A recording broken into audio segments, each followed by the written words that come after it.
Every song has a story, and the carols of Christmas are linked to a world of fascinating legends, ideas, and history.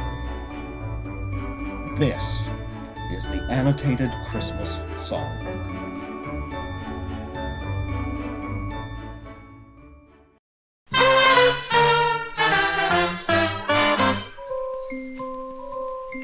Oh, the weather outside is frightful, but the fire is so delightful. And since we've no place to go, let it snow, let it snow, let it snow. Here's a fact to consider. 2/3 of the world's population has never seen snow.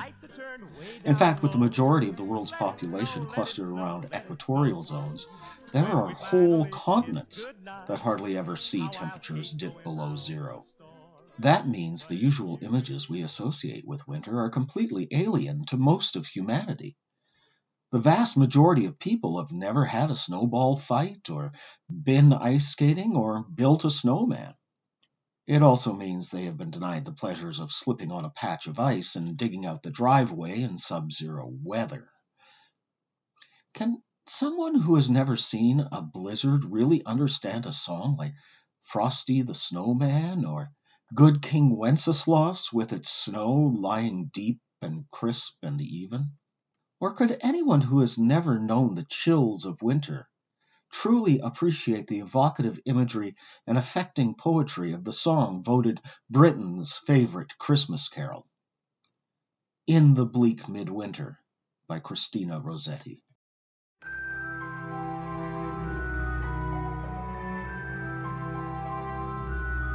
At one time, Christina Rosetti was one of the most famous poets in the world.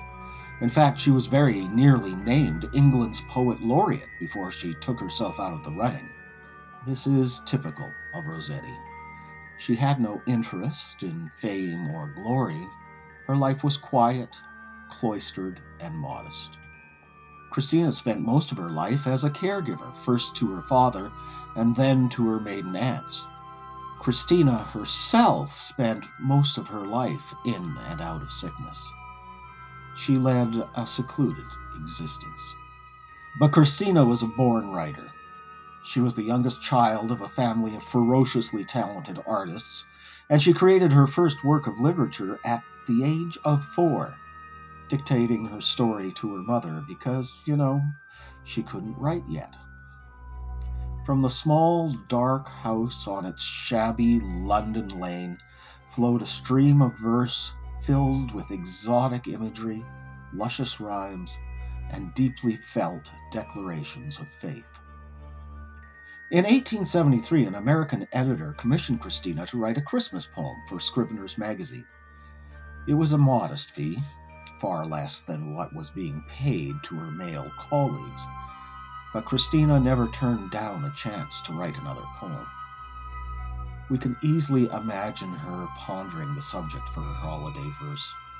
Christmas poems at the time tended to be celebratory and filled with scenes of warmth and cheer. But naturally, Christina's mind drifted to imagery more simple and more somber.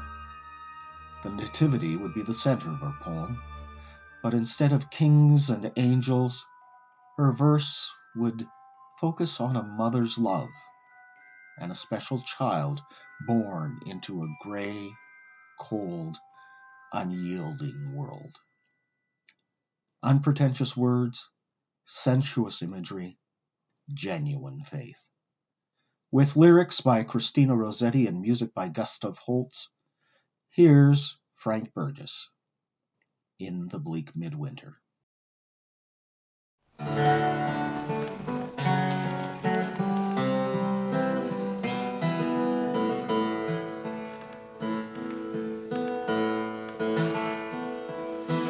In the bleak midwinter,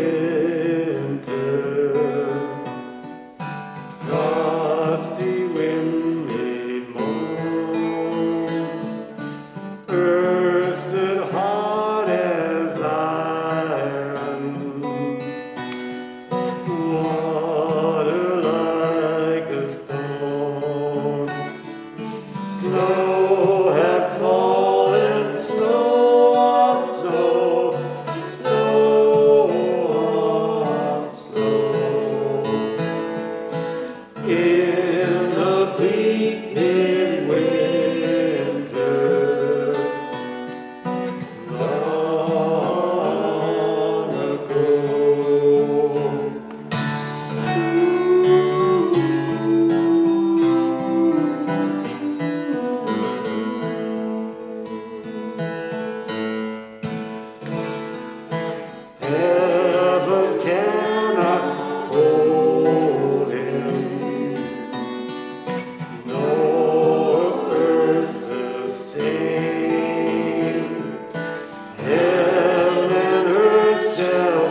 This has been the Annotated Christmas Songbook, created and written by David Belke.